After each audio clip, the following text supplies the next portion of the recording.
Bismillahirrahmanirrahim. Alhamdulillah ala ni'amihi wa fadlih alladhi amarana birridha ala qada'ihi wa ikhtiyarih. Ashhadu an la ilaha illallah wahdahu la sharika lahu fi uluhiyyatihi wa rububiyyatihi.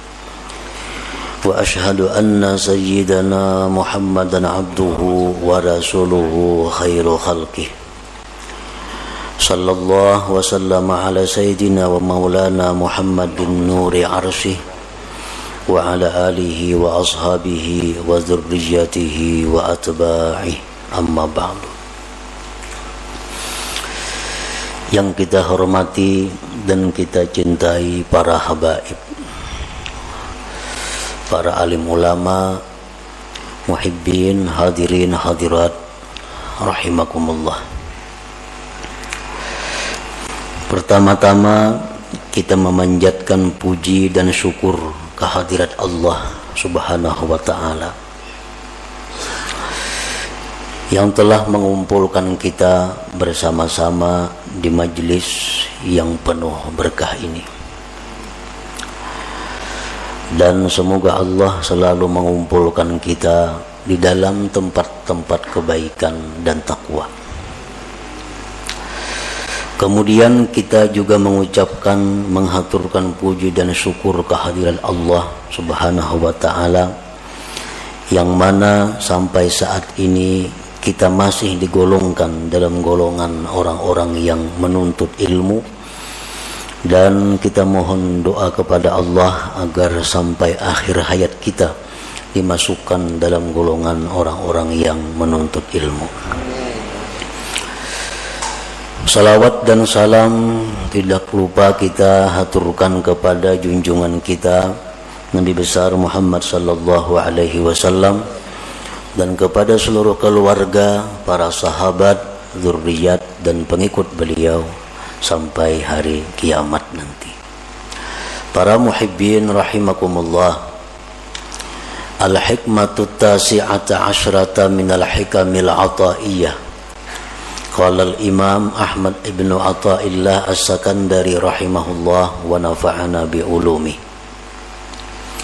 Hikmah yang ke-19 dari al-hikam, berkata Al-Imam Ahmad bin Athaillah As-Sakandari rahimahullah, la tatlub minhu ayyukhrijaka min halatin liyasta'milaka fima siwaha palau aradaka lasta'malaka min ghairi ikhraj. Yang artinya, janganlah engkau meminta daripada Allah bahwa Dia mengeluarkan engkau dari satu keadaan agar Allah pekerjakan engkau pada keadaan yang lain.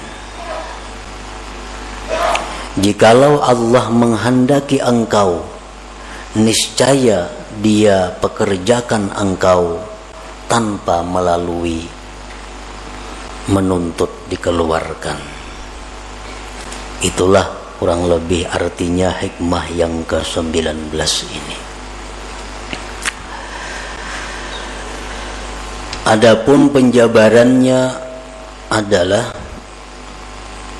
idza kana al-mar'u ala halatin la tuwafiqu gharadahu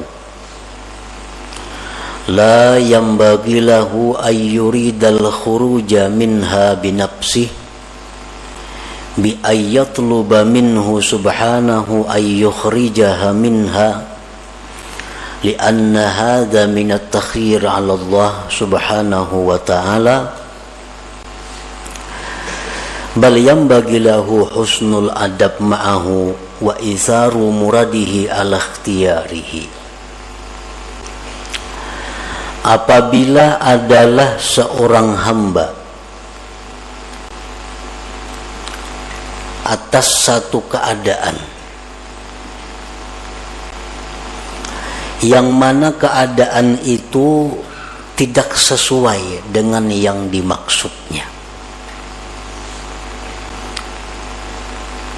Apabila kita berada pada satu keadaan yang kada sesuai dengan keinginan kita, maka tidaklah patut, tidaklah layak bahwa menghendaki seorang hamba tadi keluar dari keadaan itu dengan dirinya sendiri, dengan bahwa dia menuntut dari Allah bahwa Allah mengeluarkannya dari keadaan itu, karena ini merupakan dikti atas Allah Subhanahu wa ta'ala. Bahkan sayogianya semestinya bagi dia berbaik adab beserta Allah dan mengutamakan apa yang dikehendaki Allah atas pilihannya itu sendiri.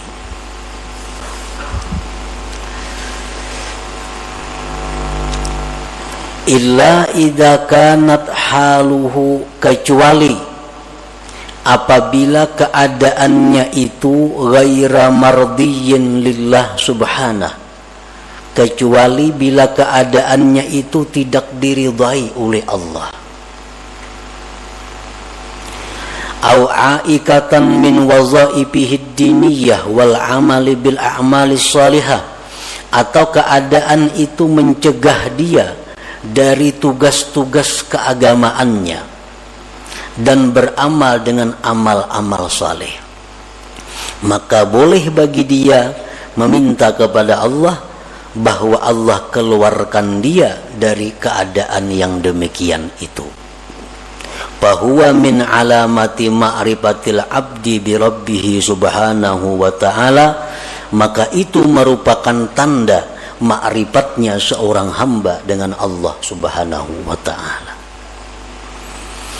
Nah, para muhibbin rahimakumullah, artinya kalau kita berada di suatu kondisi, di suatu keadaan, situasi yang tidak sesuai dengan keinginan kita, maka janganlah kita minta kepada Allah bahwa dipindah dari kondisi keadaan itu kepada keadaan lain. Jangan kita minta kepada Allah bahwa kita ini dipindahkan kepada keadaan yang lain, karena itu namanya adalah mendikti atas Allah. Hendaknya kita menerima keadaan itu dan berbaik adab beserta Allah, dan inilah merupakan pilihan Allah yang dia utamakan daripada pilihannya sendiri. Kecuali bila mana keadaan yang dia alami saat itu keadaan yang tidak diridai Allah. Dia berada dalam situasi yang tidak diridai Allah, atau di dalam situasi keadaan yang mencegah dia melaksanakan tugas-tugas keagamaan atau beramal amal saleh. Nah, maka boleh baginya minta kepada Allah agar dikeluarkan dari situasi itu kepada keadaan yang lain. Nah, itulah tanda orang yang ma'rifat dengan Allah subhanahu wa ta'ala. Nah, para muhibbin rahimakumullah, secara rinci lagi para ulama menjelaskan, fal arifu billah idza kana a'zab la yatamanna zawaj. Orang yang sudah kenal dengan Allah itu, apabila dia tidak mempunyai pasangan, baik bujang, duda, janda, dia tidak minta kepada Allah agar diberi jodoh. Nah, Ini orang yang arif dengan Allah. Ini bujang atau duda atau janda, kada berpasangan lah. Nah itu ngarannya satu keadaan. Ini keadaannya bujang, keadaannya kada balaki, kada begini. Inya kada minta kepada Allah agar diberi jodoh, kada minta.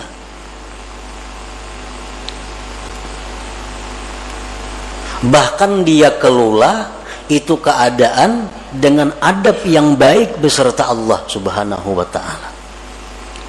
Artinya dia terima keadaan itu dengan baik dan dia menganggap inilah sudah pilihan Allah untuk diriku.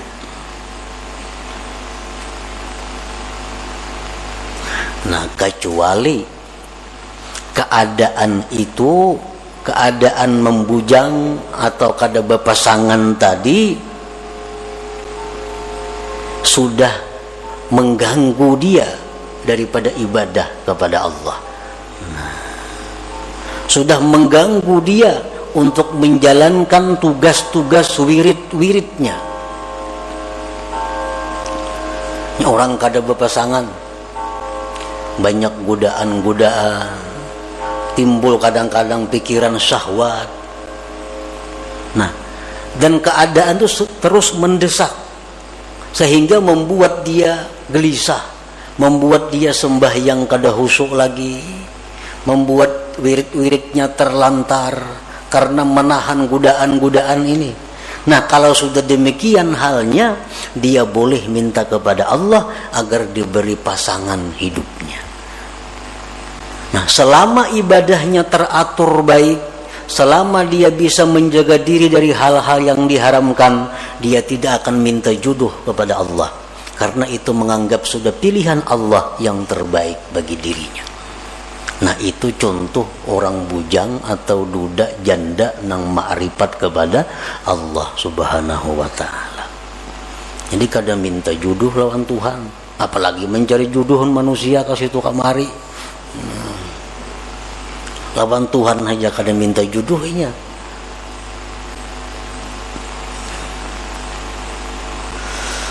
Wa idza kana faqiran la yatamanna al-ghina. Apabila dia dalam keadaan fakir. Nah, ini orang yang arif dengan Allah. Dia fakir. Dia kadang akan minta kepada Allah kekayaan. Dia terima kefakiran itu dengan ridha, dan dia anggap inilah pilihan Allah untukku yang terbaik, aku menjadi orang fakir.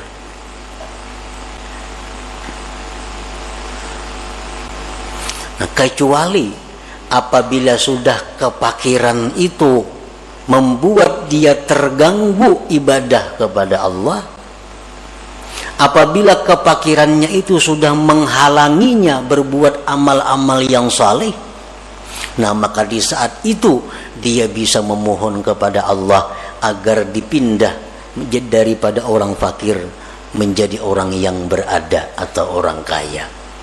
Nah, ini sudah fakirnya sudah sulit nih, sudah kada bisa lagi beribadah kepada Allah. Nah, sudah kada kawa lagi melaksanakan wirid-wiridnya, sudah kada bisa lagi menuntut ilmu karena kada berduit. Menuntut ilmu perlu duit. Ini sudah kada berduit lagi, menuntut ilmu kada kawa lagi, pikiran kada karuan, beribadah sudah kada nyaman lagi. Nah, di saat itulah dia boleh mohon kepada Allah agar diberi kecukupan, diberi Allah kekayaan. Selama kefakiran itu tidak menghalangi ibadahnya, selama kefakiran itu tidak menghalangi wirid-wirid agamanya, nah maka di saat itu dia ridha dengan keadaan itu dan tidak minta agar dikayakan oleh Allah Subhanahu wa ta'ala. Wa idza kana maridan la yatamanna sihhah.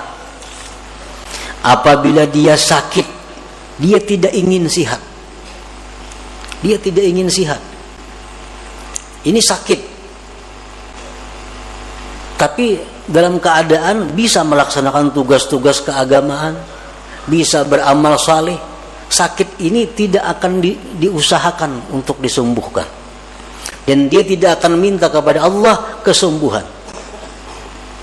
Tetapi kalau sakit ini sudah mengganggu, nah tugas-tugas keagamaannya, sakit ini sudah mengganggu wirid-wiridnya, sakit ini sudah mengganggu menuntut ilmunya, nah di saat itulah dia minta kepada Allah kesembuhan dan kesehatan.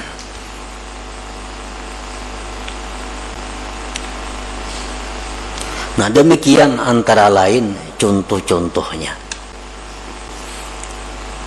Kalau kita dalam keadaan dan keadaan itu tidak kita senangi, keadaan itu tidak kita ingini, maka diamlah kita pada keadaan itu, ridhalah pada keadaan itu, jangan minta keadaan lain kepada Allah. Kalau kita masih bisa beribadah kepada Allah, kalau kita masih bisa melaksanakan tugas-tugas keagamaan kita, nah itulah tandanya orang yang ma'rifat dengan Allah subhanahu wa ta'ala.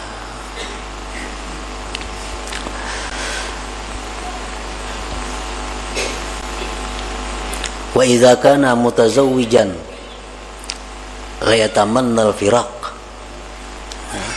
Kalau dia ini berpasangan, kalau dia mempunyai suami, dia mempunyai istri, dia tidak akan minta bercerai kepada Allah selama dalam berpasangan itu tidak mengganggu ibadahnya kepada Allah, selama tidak menghalangi untuk ketakwaan kepada Allah.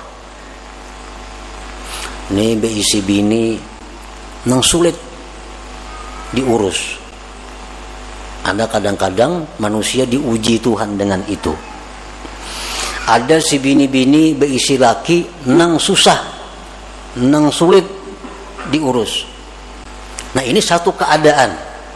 Selama keadaan itu tidak mengganggu ibadahnya kepada Allah, selama keadaannya itu tidak mengganggu tugas-tugas keagamaannya, dia tidak akan minta berpisah, dia tidak akan minta bercerai, karena ridha dengan keadaan itu.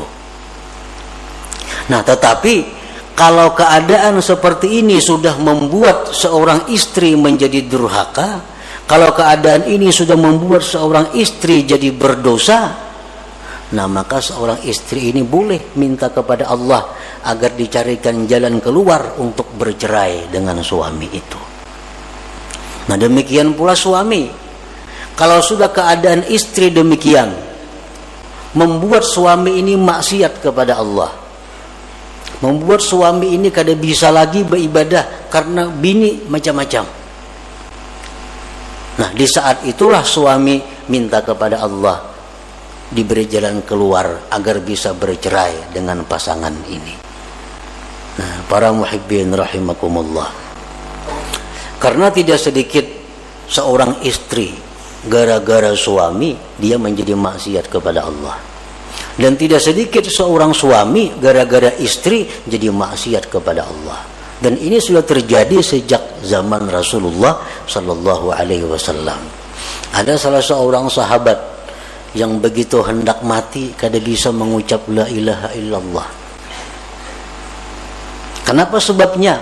Oh ternyata si sahabat Nabi ini seringkali menyakiti hati ibunya gara-gara mengutamakan istrinya. Nah ini istri yang membawa maksiat kepada Allah. Kalau kita sudah punya istri macam ini, hendak berbuat baik lawan ibu bapak, sarik. Nah, hendak memberi kuitan, sarik. Nah ini membuat maksiat. Padahal kedudukan orang tua kita lebih utama daripada istri untuk seorang laki-laki. Untuk seorang laki-laki kedudukan orang tua lebih utama daripada istri. Kalau istri menghalangi demikian, berarti ini istri membawa maksiat. Nah di saat itulah dia minta kepada Allah agar diberi jalan keluar untuk meninggalkan istri itu. Nah demikian pula istri. Ini suami menyuruh ikam pakai pakaian ini, nah, pakaian yang dilarang agama.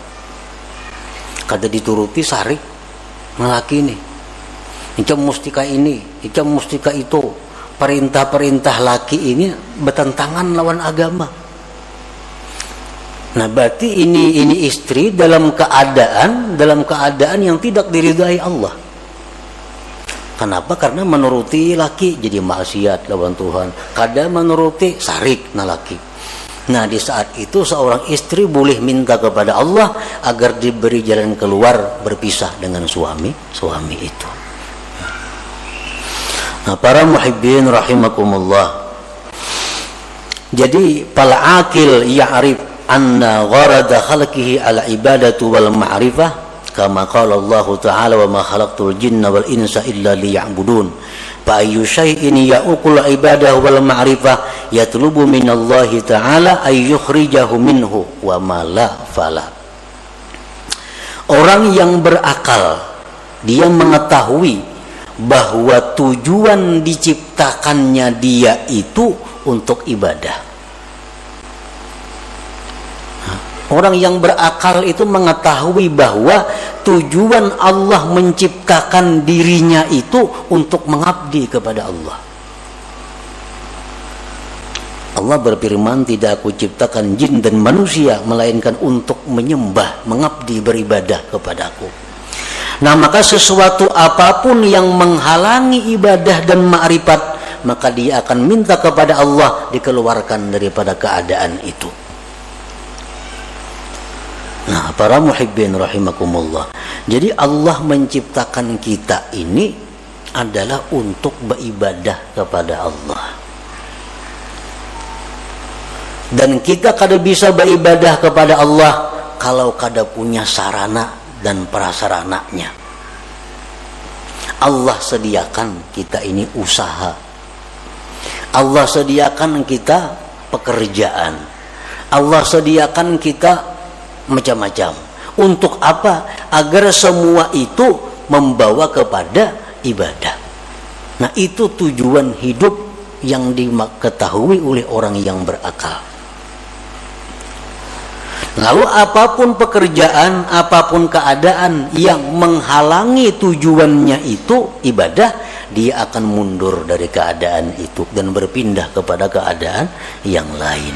Nah, ini orang yang berakal. Jadi tujuan hidup ini bukan kita berdagang, bukan. Tujuan hidup belaki, bukan. Tujuan hidup babini, bukan. Tujuan hidup berusaha, bukan. Nah, usaha suami istri itu hanya jalan untuk beribadah kepada Allah. Kalau semua ini menghalangi ibadah, berarti mesti ditinggalkan, dicari jalan yang lain. Nah, para muhibbin rahimakumullah. Nah, disitulah kita merenungi, disitulah kita disuruh tafakkur. Apakah selama ini aku hidup hanya untuk dunia atau aku hidup untuk ibadah? Bila mana aku hidup untuk dunia, berarti aku menyalahi kudrat diriku, fitrah diriku. Bila aku hidup untuk ibadah, berarti aku di jalan yang benar. Nah, jadi silahkan berdagang, silahkan berusaha. Tapi ingat, usaha ini diciptakan Allah untuk ibadah. Nah, silahkan bergaul, silahkan berkawan, asal semua itu membawa kepada ibadah. Nah, jadi apapun pekerjaan, apapun keadaan yang menghalangi kita ibadah, itu mesti kita ditinggalkan, mesti kita tinggalkan kalau kita tidak ingin rugi di dunia dan akhirat. Jangan sampai kita ini dilalaikan oleh hal-hal yang sifatnya duniawi. Ya ayyuhalladzina amanu la tulhikum amwalukum wala auladukum an dzikrillah wa may yaf'al dzalik fa ulaika humul khasirun. Hai orang-orang yang beriman, Allah menghitab kepada orang beriman. Nang kada beriman kada diurus Tuhan. Ujar Tuhan, janganlah melalaikan akan kamu, harta kamu, anak kamu daripada zikrillah. Artinya jangan sampai kita mengurus harta, kita mengurus anak, kita lupa kepada Allah. Bila demikian halnya, Allah menyatakan kita rugi. Kalau sudah Allah menyatakan rugi itu, ya rugi yang sebenarnya. Bujur-bujur rugi artinya. Nah, itu artinya Allah bukan melarang kita mengelola harta. Allah bukan melarang kita mengelola anak. Tetapi yang dilarang Allah, jangan sampai itu melalaikan kita daripada zikrillah, daripada mengingat Allah.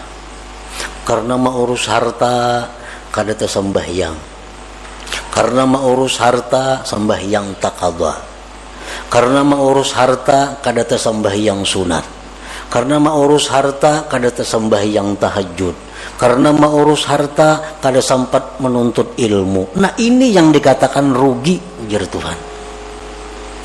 Ayo urus harta, 10 bisi perusahaan, Allah kada melarang. Tapi sembahyangnya aktif, wiridnya tabaja, menuntut ilmunya jalan. Itu yang dimaksud dengan ya ayyuhalladzina amanu la tulhikum amwalukum wala auladukum an dzikrillah. Walhasil selama kita mengejar atau menuntut atau mencari dunia, lalu kita ketinggalan satu kali zikrullah, itu sudah rugi. Sudah rugi. Kenapa? Karena zikrullah yang sekali kita ucapkan itu kekal. Kekal, arti sampai akhirat bisa kita nikmati, bisa kita dapatkan manfaatnya. Sedangkan harta yang kita urus mati-matian ini, begitu kita mati, kita kada akan bisa dapat menikmatinya. Nah, itulah yang dikatakan Nabi Sulaiman alaihissalam. Begitu Nabi Sulaiman ini pawai dengan kekayaan-kekayaannya, rakyat berkata, wah alangkah untungnya Sulaiman, alangkah hebatnya Sulaiman punya harta sedemikian. Sulaiman berkata, wahai rakyat, satu kalimat yang kamu ucapkan subhanallah lebih berharga dari semua yang kumiliki ini. Kenapa sebabnya? Karena subhanallah yang kamu ucapkan itu kekal sampai ke akhirat, kau akan bisa menikmatinya. Sedangkan yang kupunya ini adalah akan hilang binasa begitu aku mati. Nah, jadi artinya berapapun besarnya keuntungan yang kita dapatkan daripada mengejar dunia, tapi kita ketinggalan satu perbuatan taat, itu sudah dikatakan Allah khasirun, rugi. Karena apa? Karena tujuan manusia dicipta untuk taat, bukan untuk mengejar atau mengumpulkan hal-hal yang sifatnya duniawi itu. Nah, para muhibbin rahimakumullah, itulah sebagian dari apa yang dimaksud dalam hikmah yang ke-19 ini.